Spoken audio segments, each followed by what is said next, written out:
नमस्कार दोस्तों, कहानी संग्रह में आपका स्वागत है। आज की कहानी है बिन ब्याही माँ। लॉबी की दीवार में बड़े से फ्रेम में लगी अभय की तस्वीर को देखकर रीवा उदास हो जाती है।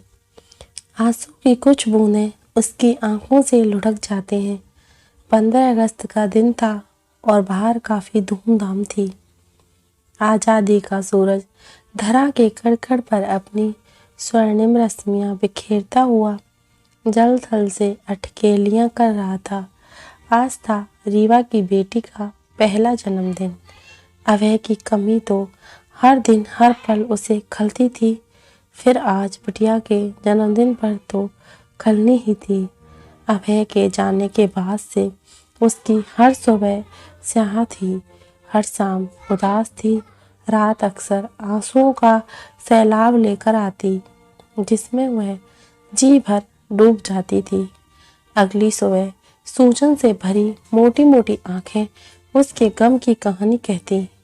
पिछले 1.5 साल से रीवा घर से ही काम कर रही थी। वह मन ही मन कुदरत को धन्यवाद देती कि वर्क फ्रॉम होम की वजह से उसकी मुश्किल आसान हो गई, वरना दुधमुई बच्ची को किसके पास छोड़कर ऑफिस जाती। यूं भी और बच्चों की बात अलग होती है, पर वह किस किस को क्या सफाई देती। आप कितने ही बहादुर क्यों ना हो, पर कभी कभी समाज की वर्जनाओं को तोड़ना मुश्किल हो जाता है। कोरोना की वजह से रीवा घर से बाहर कम ही निकल रही थी, क्योंकि तीसरी लहर का खतरा बना हुआ था और इसे बच्चों के लिए खतरनाक बताया गया था। वह अपनी बेटी को किसी भी कीमत पर नहीं खोना चाहती थी। आखिर यही तो एक निशानी थी उसके प्यार की। उसने ऑनलाइन ऑर्डर करके ही सजावट की सारी चीजें,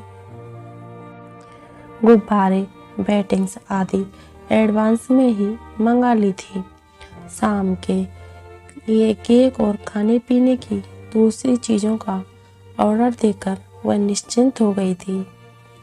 1.5 वर्ष पुरानी यादों में खो गई। कितने पागल हो गया था अभय, जब रीवा ने बहुत ही घबराते हुए उसे अपने गर्भवती होने का शक जाहिर किया था। घर में ही टेस्ट कराने पर पता चला कि खबर पक्की है। प्यार से उसे थामते हुए बोला था वह, ये तो बहुत अच्छी खबर है, यूं मुंह लटकाकर क्यों खड़ी हो। कुदरत का शुक्रिया अदा करो और आने वाले मेहमान का स्वागत करो। तुम पागल हो अभय, बिना शादी के यह आफत, क्या हमारा समाज इसे स्वीकारता है। वह रोते हुए बोली, problem is a question proposed for solution. हम शादी कर लेंगे, बस प्रॉब्लम सॉल्व। कहते हुए अभय ने उसके बालों में हाथ फेरा और दूसरा कोई रास्ता भी नहीं था। एक तो 3 महीने के बाद गर्भपात कराना गैर कानूनी काम, और दूसरा साथ में कोरोना की मार। सारे अस्पताल कोविड के रोगियों से भरे थे। कोरोना काल में डॉक्टर दूसरे गंभीर रोगियों को ही नहीं देख रहे थे। फिर गर्भवती महिला का वहां जाना खतरे से खाली भी नहीं था। कुछ एक अस्पतालों में डॉक्टरों से मिन्नत भी की थी, पर बेकार। कोई भी डॉक्टर किसी पेशेंट की जांच के लिए राजी नहीं था। रीवा को अभय पर पूरा भरोसा था। पिछले 2-2.5 साल से उसके साथ लिव इन रिलेशन में रह रही थी। उसके स्वभाव को काफी हद तक जान लिया था रीवा ने। मगर कहते हैं ना कि हम सोचते कुछ है और होता कुछ और है।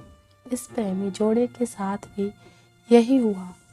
कोरोना रूपी दानव उनके घर तक पहुंच चुका था। अभय को बहुत तेज बुखार आया और जब कुछ दिनों तक नहीं उतरा तो जांच कराई गई। वही हुआ जिसका डर था। वह कोरोना पॉजिटिव निकला। आनन फानन में अस्पताल में भर्ती कराया गया। संक्रमण का डर था, इसलिए रीवा को जाने की मनाही थी।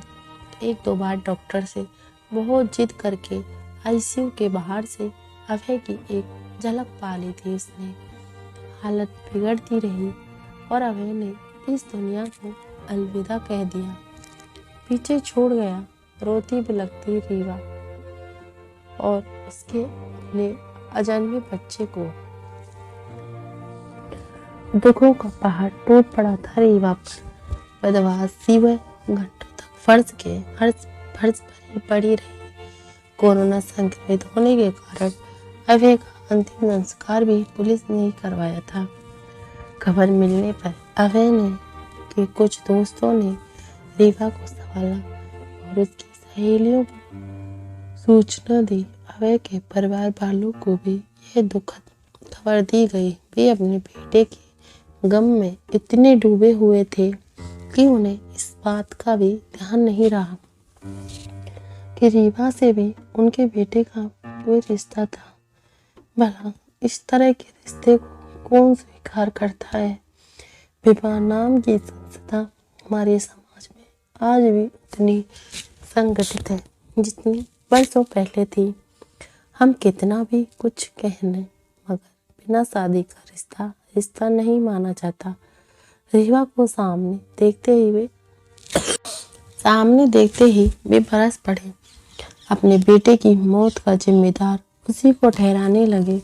रीवा को याद आया कि अभय की माँ ने उस पर न जाने क्या क्या लांछन लगा दिए थे। कितने गंदे गंदे शब्दों से उसे संबोधित किया गया था। उन्होंने तो अभय की मौत का जिम्मेदार पूरी तरह से उसे ठहरा कर पुलिसिया कार्रवाई करने की भी ठान ली थी। वह तो कोरोना पॉजिटिव रिपोर्ट ने उन्हें बचा लिया, वरना कानूनी कार्रवाई भी झेल रही होती। जी, क्या मैं वास्तव में ऐसी हूँ जैसा अभय की माँ मुझे कहती है? क्या मैं अभय की मौत की जिम्मेदार हूँ जैसा उसकी बहन रो रो कर कह रही थी? परेशान होकर मैं बार बार अपने आप से यही सवाल करती। दुनिया की नजरों में भले ही रीवा का प्यार उसका बच्चा अवैध था, पर रीवा की नजरों में तो यह एक पवित्र प्रेम की निशानी थी। वे दोनों एक दूसरे से बहुत अधिक प्यार करते थे। बस फर्क इतना ही था कि बैंड बाजे के साथ दुनिया के सामने रीवा के घर उसे बिहाने नहीं गया था और उसकी मांग में सिंदूर नहीं भरा था। वह रो रो कर यही बड़बड़ाती, फिर मूर्छित होकर गिर जाती। उसकी हालत लगातार बिगड़ती जा रही थी। सोसाइटी में रहने वाले लोग आज के समय में इतने संवेदनाहीन हो गए कि सामने वाले घर में क्या हो रहा है इसकी खबर भी उन्हें नहीं रहती। पड़ोसी के दुख सुख शरीक होने की जहमत भी नहीं उठाते। लेकिन ये खबर पूरी सोसाइटी में आग की तरह फैल गई। रीवा के बारे में जब पता चला तो सब उसके खिलाफ हो गए। उस पर सोसाइटी का माहौल खराब करने तक का इल्जाम लग गया। ऐसे में ज्यादा दिनों तक वहाँ रह पाना उसके लिए बहुत मुश्किल हो रहा था। वह अपने परिवार के पास नहीं जाना चाहती क्योंकि उसे पता था कि वहाँ से भी कोई सहारा नहीं मिलने वाला। पर दोस्त लोग कब तक उसकी देखभाल कर पाते। सबकी अपनी अपनी गृहस्थी, अपने अपने काम थे। भला एक अभागिन प्रेमिका का दर्द कौन समझ पाता। रीवा की जिन सहेलियों को इस बात का पता था उन्होंने भी उसे यही सलाह दी, वह अपनी माँ के पास घर चली जाए। कहीं कोई बात हो जाए तो कानून के पछड़े में फंसने का डर तो हर किसी को रहता ही है। यह सच है कि जब विपदा आती है तो वह इंसान को हर तरफ से घेर लेती है। अभय के ही एक दोस्त ने रीवा को अपनी कार से उसके शहर छोड़कर अपने कर्तव्य की इतिश्री कर ली थी, और वह भी कर भी क्या सकता था। घर में जब माँ को पता चला तो उसके पैरों तले जमीन खिसक गई। हमारे समाज में बिन ब्याही माँ को ना तो समाज स्वीकार करता है और ना ही कोई परिवार। माँ तो खुद ही असहाय थी। पिता की मौत हुए कई वर्ष हो चुके थे। फिर अविवाहित बेटी इस तरह घर में आ गई। समाज के तानों से कौन बचाएगा। माँ ने तो गुस्से में कह दिया था, डूब कर मर जाती किसी कुएं में। यहाँ क्यों आई, कहाँ भाग गया है तेरा प्रेमी ये हाल करके। माँ, वह कहीं भागा नहीं, वह कुदरत के पास चला गया है। कोरोना ने उसे अपना शिकार बना लिया, वरना वह ऐसा कभी नहीं था। उसके बारे में एक भी गलत मत कहना। इतने दिनों में पहली बार मुंह से कुछ बोली थी रीवा। उसकी एक बाल विधवा बुआ भी उसी घर में रहती थी, जिन्होंने सामाजिक ताने बाने को बहुत अच्छे तरीके से पहचाना था। रीवा की ओर देखते हुए बोली, सोचा भी नहीं तुमने, क्या मुंह दिखाएंगे हम। समाज के लोग तो करेंगे। छोटी दो बहनें शादी के लिए तैयार बैठी हैं, कौन करेगा उनसे शादी। लोग तो यही कहेंगे कि जैसी बड़ी बहन है वैसी भी छोटी होगी, चरित्रहीन। इन लोगों ने ये सब कह तो दिया, पर यह नहीं सोचा कि ऐसी हालत में रीवा से ये सब बातें करने से उसकी क्या मानसिक स्थिति होगी। इतना ही नहीं, इस बीच धोखे से रीवा के पेट में पल रहे बच्चे को खत्म करने के भी कई घरेलू उपाय किए गए, पर वे कारगर साबित नहीं हुए। उल्टा रीवा के स्वास्थ्य पर असर पड़ा, रक्तस्राव होने लगा और जान पर बन आई। इस मुश्किल भरी परिस्थितियों में खुद को संभाल पाना मुश्किल हो रहा था। एक रात वह निकल पड़ी किसी अनजान डगर पर। उसे बार बार माँ और बुआ के कड़वे शब्द याद आ रहे थे कि डूब कर मर जा, किसी कुएं में या फंदे से लटक जा। रात का समय था। रेलवे ट्रैक के किनारे किनारे चली जा रही थी। विक्षिप्त सी हो गई थी। वह आसपास चल रहे लोग उसे देखते, घूरते और आगे बढ़ जाते। यही तो समाज का दस्तूर है। किसी की मजबूरी के बारे में जाने बगैर हम उसके बारे में कितनी सारी धारणाएं बना लेते हैं। तभी कहीं दूर से रेल की सीटी बजी। दड़दड़ाती हुई ट्रेन आ रही थी और उसकी आहट से पूरी धरती में कंपन हो रहा था। रीवा का दिल भी एक बार की कांप उठा। सच कितना मुश्किल होता है मरने के लिए साहस जुटाना, खासकर ऐसे में जब जीने की कोई वजह हो। ट्रेन अब पास आ चुकी थी। इंजन की लाइट दूर से दिखने लगी थी। उसे देखकर जोर से चिल्लाई, अबे मैं आ रही हूँ तुम्हारे पास, तुम्हारी ईवा को भी ला रही हूँ। तीनों मिलकर वहीं रहेंगे। सुकून से वहीं पर तैनात रेलवे का एक गार्ड, जो काफी देर से उसकी गतिविधियों को देख रहा था और उसे बात समझ में आ गई थी। वह उसके करीब हो लिया। जैसे ही ट्रेन करीब आती, रीवा तेजी से ट्रैक के साथ साथ दौड़ने लगी। सिपाही ने पर्दा दिखाते हुए एक झटके से उसे पकड़ लिया। जब अपने साथ न थे तो कई बार पराये भी अपने लगने लगते हैं। वह पुलिस वाले का हाथ पकड़कर रोने लगी। भैया, क्यों बचा लिया आपने मुझे? क्या करूँगी मैं इस दुनिया में जीकर? यहाँ मेरा कोई अपना नहीं, जो था वह तो छोड़कर चला गया। और समाचार पत्र को भी खबर चाहिए होती है। और अगले दिन यही बात स्थानीय समाचार पत्र का हिस्सा बन गई कि एक अविवाहित गर्भवती महिला ट्रेन से कटने की जा रही थी और रेलवे के गार्ड ने उसे बचा लिया। बात उसकी बड़ी विवाहित दीदी तक जा पहुंची। वे उसे अपने साथ घर ले आई और यहाँ पर भी विडम्बना देखी कि रीवा तक तो ठीक था,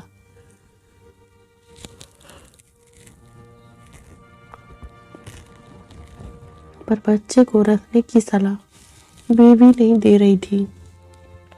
दीदी बोली, देख रीवा, अभी तुम्हारा दोस्त था, ये पति तो था नहीं। जो हुआ मैं बुरा हुआ, लेकिन अभय की याद कहाँ तक पूरी जिंदगी बिताएगी? ये ख्याल अपने मन से निकाल दे। कभी न कभी तुझे जिंदगी में किसी साथी की जरूरत तो महसूस होगी। उस वक्त यही बच्चा तेरी जिंदगी में आड़े आएगा। आगे क्या बताऊं, तू खुद समझदार है। एक बार फिर दुनियादारी ने रीवा को निराश किया। जिस दीदी से कुछ उम्मीद की आस लिए यहाँ आई थी, वह भी बेरहम निकली। रीवा अपने आप में शारीरिक बदलाव महसूस करने लगी थी।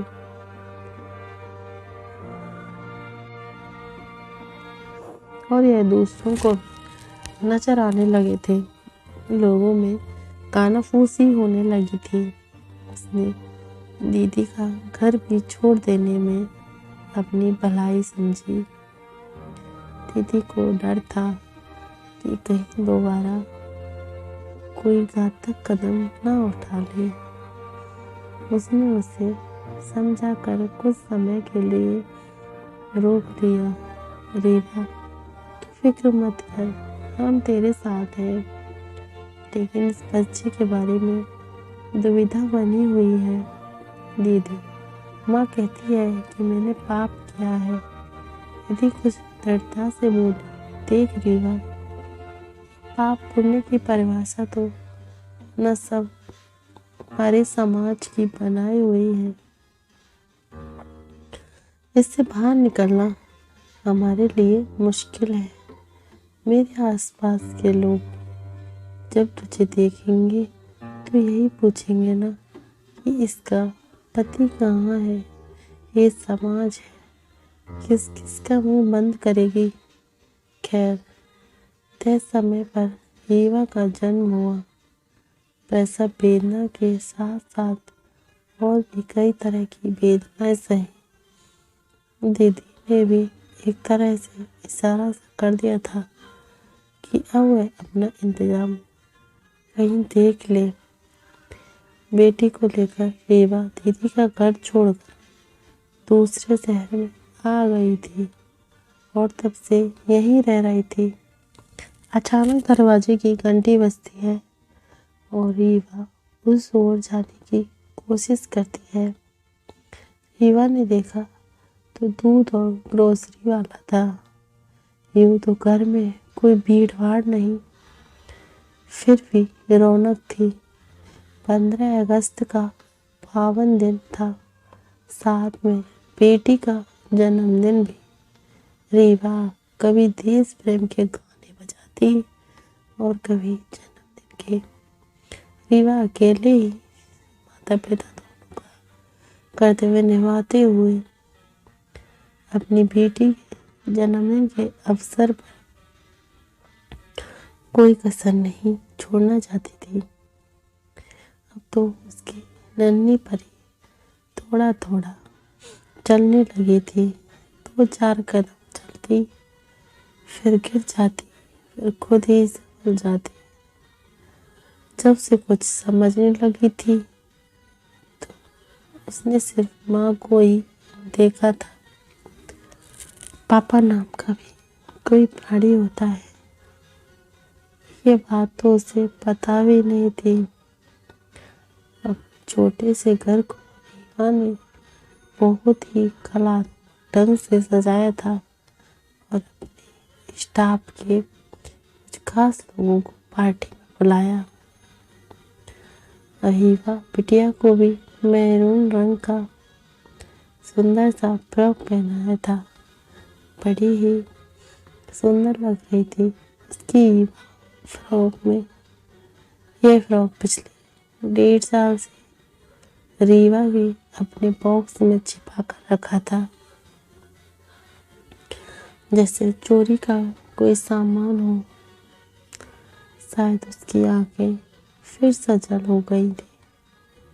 उसकी आंखों के सामने सुनहरे दिनों की तस्वीर घूमने लगी। जब अभय को उसके गर्भवती होने का पता चला था तो उसी ने फ्रॉक ऑनलाइन ऑर्डर करवाया था। इसे देखकर रीवा तो लजा ही गई थी। आज उस फ्रॉक में उनकी बेटी रीवा बहुत सुंदर लग रही थी। रीवा उसके नन्हे नन्हे हाथों को देखती तो सोचती अबे होता तो कितना खुश होता, पर आज उसे देखने के लिए वह रहा ही नहीं। कहता था बेटी होगी हमारी, देख लेना, बिल्कुल तुम्हारी जैसी चंचल प्यारी सी। ये आदत उसे कमजोर करने के लिए काफी थी। रीवा ने भी ठान लिया था कि वह अकेली अपनी बेटी को पाल पोस कर बड़ा बनाएगी। आंखों के कोर में छिपे आंसुओं को पोंछते हुए उसने रीवा को गोद में उठाया, एक नजर अभय की तस्वीर पर डाली और मेहमानों का इंतजार करने लगे। सूरज कुछ निस्तेज सा होकर पश्चिम की ओर लौट रहा था, पर रीवा की गोद में उन दोनों को एक डोर से बांधे रखने वाली रीवा थी। जीने की वजह एक नई सुबह का एहसास।